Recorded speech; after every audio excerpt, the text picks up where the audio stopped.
Buenas tardes, mi nombre es Miriam Méndez y a continuación hablaré sobre los temas que se han abordado en clase durante la última semana. Continuamos hablando de las formas en las que nosotros podríamos medir nuestra variable, ya sea por medio de cuestionarios, por medio de observaciones o por medio de artefactos. Es importante mencionar que en el enfoque cuantitativo no no se pueden utilizar únicamente los cuestionarios para poder medir la variable, sino que también tenemos más alternativas para buscar responder a nuestro estudio o a nuestros objetivos. Entonces, esta semana se centró en afinar detalles que debemos tomar en cuenta para elaborar el cuestionario. Entonces, se habló de que no únicamente debemos citar un autor, o sea, conformarnos con el primer artículo que encontremos y que este sea el único que vayamos a buscar porque nos convenció por alguna otra razón. Entonces es importante acudir mucho a la bibliografía, que hayan sido estudios o teorías similares al que nosotros queremos hacer. No podemos acudir a cualquier información. Entonces, también es importante tomar en cuenta las perspectivas que estos le dan al estudio. Entonces, no únicamente quedarnos con una teoría o un artículo que leímos, sino que es importante acudir y a suficientes autores, a suficiente información para poder construir el cuestionario.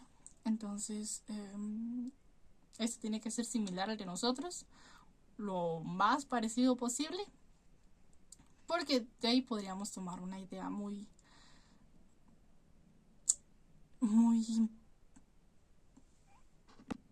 o sea, nos serviría bastante. También tiene que ser el instrumento, o sea, podríamos tomar una idea del instrumento que ellos utilizaron. Entonces, ya después de haber construido nuestro cuestionario, eh, ya encontramos suficiente información, ya lo hicimos. Entonces es necesario que nosotros realicemos una prueba para ver si este realmente nos funciona. Entonces esto se hace aplicándolo en un grupo menor a la muestra que nosotros hemos seleccionado, pero lo más posible parecido, ya que si por algunas razones este es distinto a la muestra en la que nosotros lo queremos aplicar, eh, prácticamente no nos serviría de nada hacer una prueba si este no cumple con los requisitos para poder ser aplicado ya en la vida real, por decirlo de esta manera. Ese también nos va a producir resultados. Entonces este nos ayuda a evaluar si estamos cumpliendo con todos los aspectos necesarios para nosotros utilizarlo ya en la muestra en la que lo vamos a, a, a poner, o sea, a usar en la muestra en la que nosotros haremos nuestro estudio. Entonces, al hacer cuestionarios suele haber muchas, bueno, muchos riesgos. Entonces, ya puede influir la manera en la que nosotros preguntemos, puede influir el ambiente, puede influir si nosotros estamos atacando, por ejemplo, a la persona con lo que estamos preguntando. O sea, pueden haber muchos riesgos que podrían influir en nuestro estudio o en nuestro instrumento o en las respuestas que esas personas nos den al momento de nosotros aplicarlo. Entonces, en algunos casos se da que, como mencionaba el licenciado, nosotros preguntamos y las personas, o la mayoría de personas, o todas las personas tienden a inclinarse por una sola respuesta, y esto podría ser porque nosotros estamos haciendo preguntas tendenciosas que de cierta manera nosotros las estructuramos y las estructuramos mal. Entonces las personas se sienten de cierta manera no obligadas, pero no responden conforme a lo que sienten, conforme a lo que piensan. Entonces influye mucho cómo preguntamos. También entonces, para evitar este tipo de errores, por llamarle así, no es que se realiza la prueba piloto.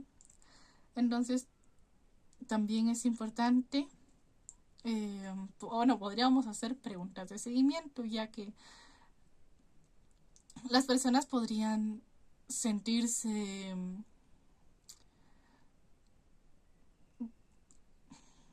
inclinadas por una respuesta, y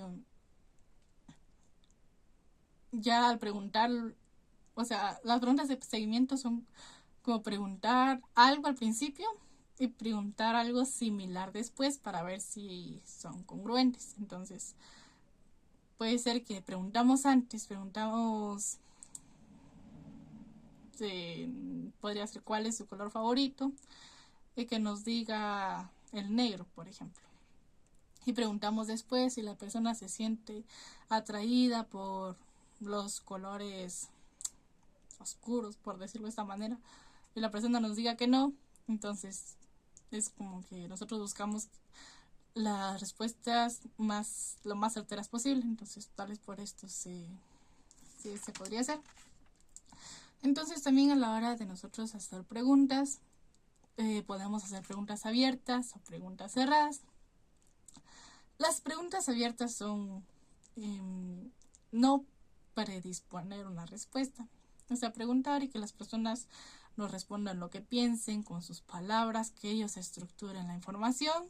Las preguntas cerradas pues ya están predispuestas, ya están hechas prácticamente, entonces por eso es que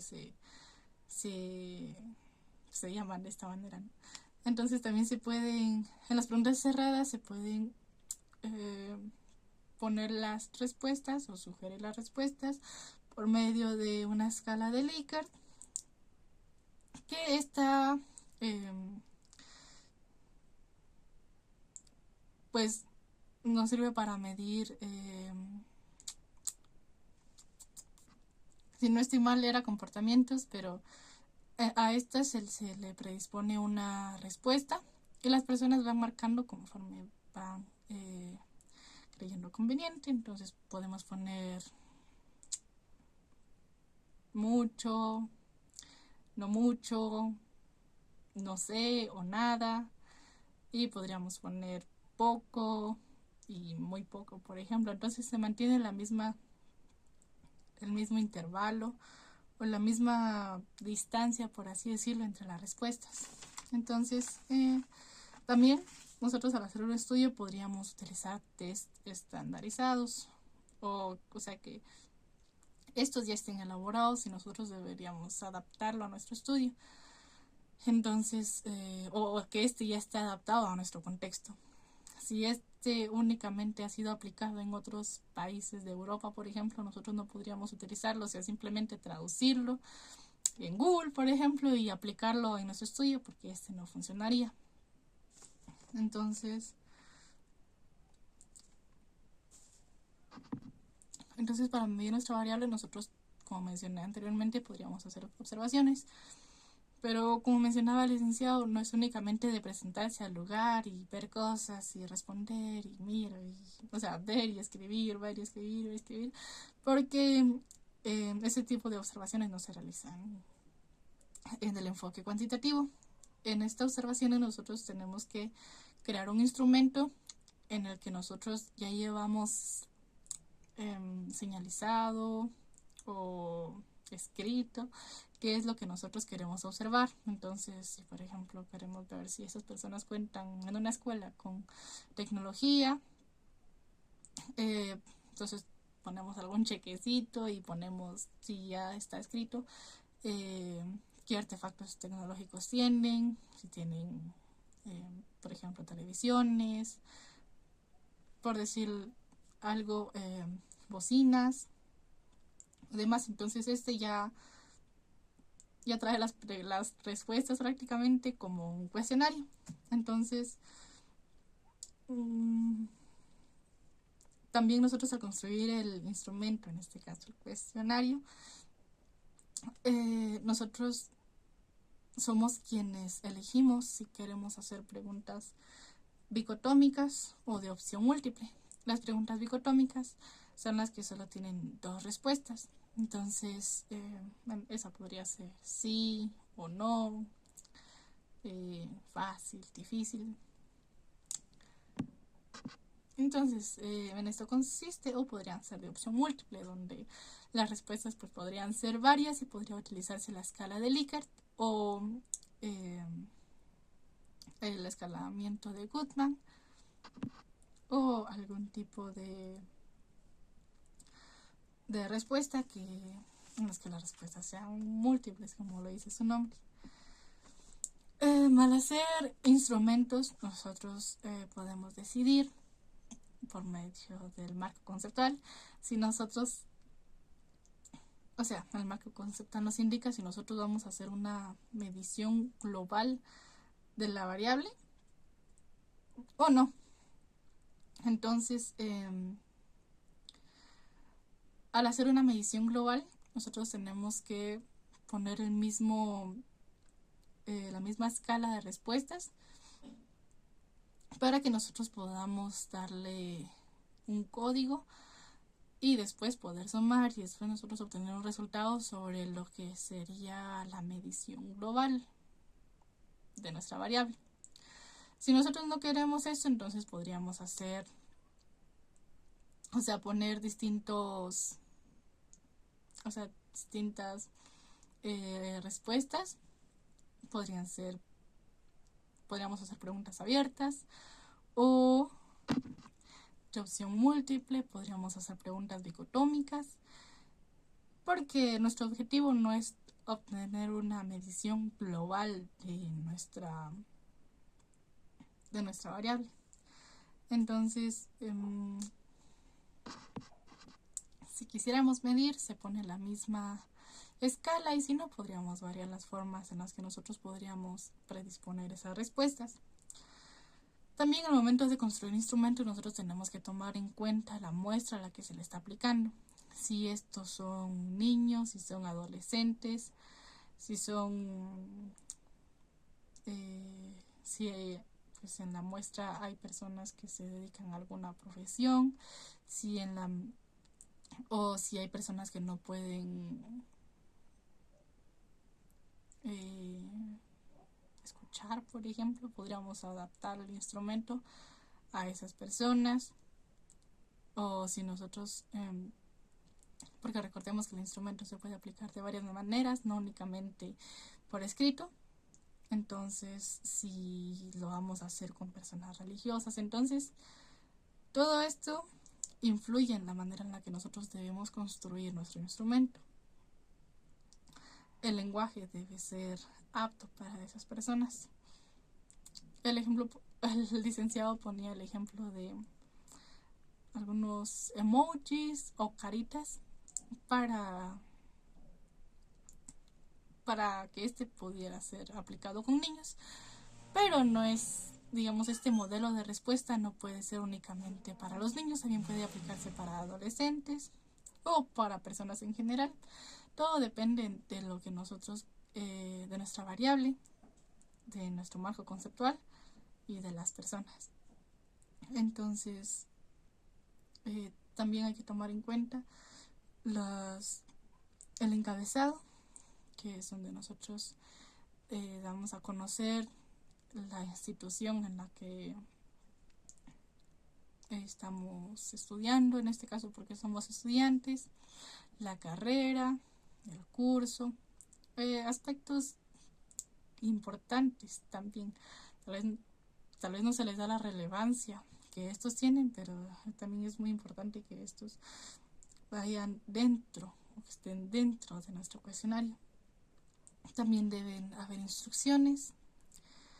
Es importante que nosotros, detallemos bien la manera en la que las personas deben responder, porque tal vez por confusiones las respuestas que nosotros obtengamos de nuestro cuestionario podrían llegar a ser inválidas por esos aspectos. Entonces también es importante la cláusula de confidencialidad, que para hacerles sentir a las personas seguras, para hacerlas sentir seguras de lo que están respondiendo, y que nuestro estudio pues no pretende atacar a las personas. También el consentimiento informado, que las personas acceden voluntariamente a responder nuestro cuestionario, o si estamos accediendo a una institución.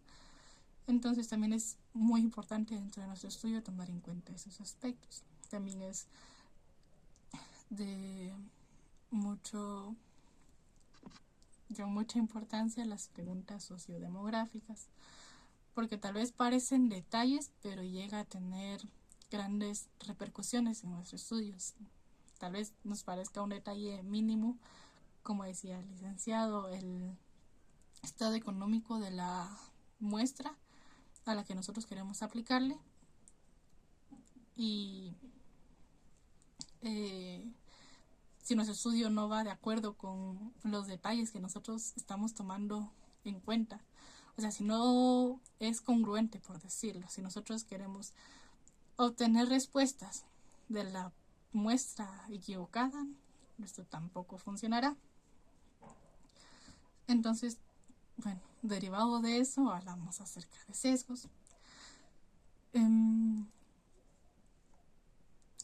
Al nosotros seleccionar una población, es muy importante que nosotros lo hagamos de manera probabilística, porque como así ya mencionó el licenciado, por más objetivos que nos sintamos o que nos creamos, siempre siempre va a existir esa parte subjetiva de nosotros, donde a nivel personal nosotros seleccionamos a las personas por ciertas características, lo que hace inválido nuestro estudio. Entonces, por eso es que se hace. Entonces, a nosotros querer hacer un estudio, nosotros elegimos una población, y de esa población una muestra, porque esto nos reduce el tiempo, nos reduce tiempo a nosotros querer evaluar una muestra en comparación a evaluar a una población. También recursos, como hacía mención el licenciado, si nosotros extraemos una muestra de 25 personas de una población donde hay 75 personas, por ejemplo, la tabulación de esos datos o el análisis de esos datos sería muy exhausto, muy cansado. Entonces, por eso es que nosotros extraemos una muestra. Y también porque es más fácil de procesar esa información. Entonces, es importante tomar en cuenta todos estos aspectos para nosotros elaborar un cuestionario. Y muchas gracias por su tiempo.